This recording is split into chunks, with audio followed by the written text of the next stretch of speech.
Hey, remember the time when you were 3 and almost burnt your hand when you touched the ironing machine?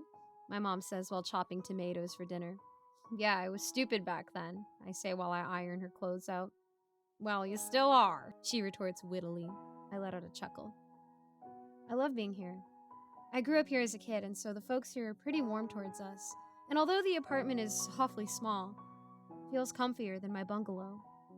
I try visiting Mom as often as I can after cancer took Dad away a couple of years ago.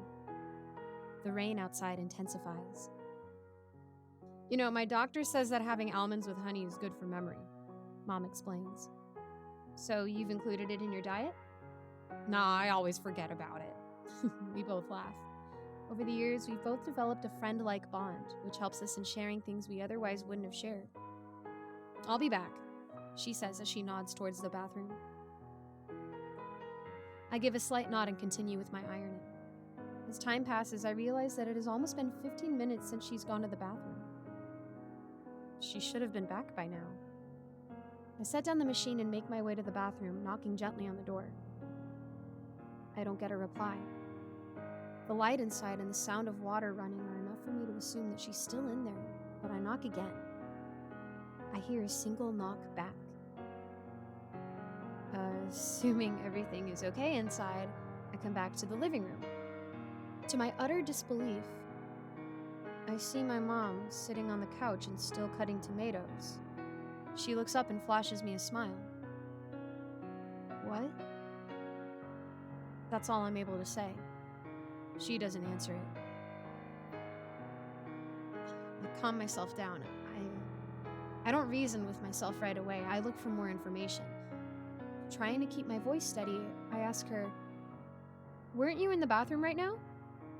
She looks up from the chopping board with a face as confused as mine. Huh? No, I was here chopping tomatoes.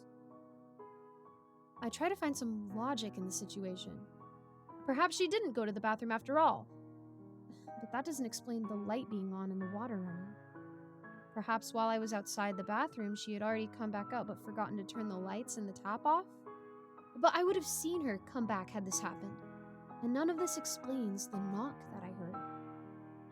I go back to the bathroom to check for a potential intruder.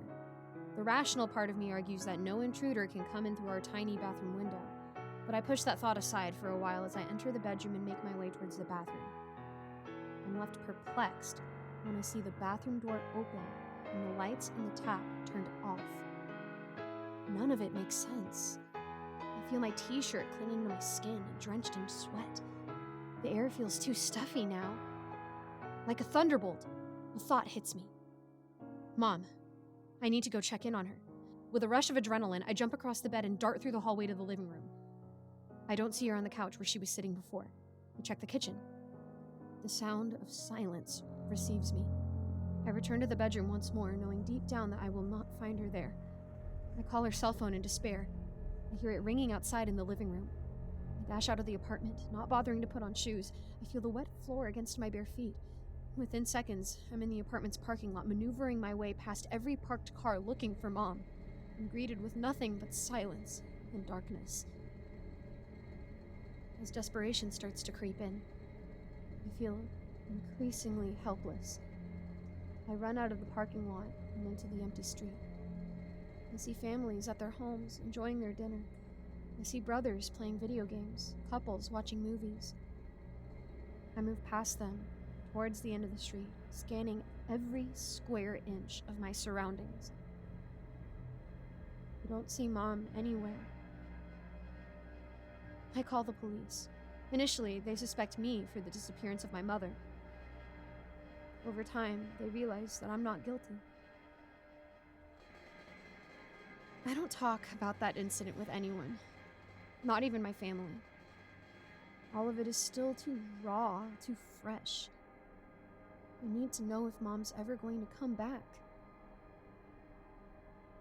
Every day, I wake up hoping I'd hear something about her, and every day, my heart shatters into a million pieces when I don't.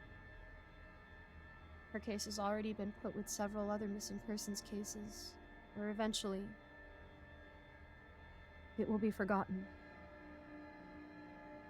And today, nearly 4 months after the incident, I knock on my daughter's bathroom door after she's been in there for too long. I hear a single knock back.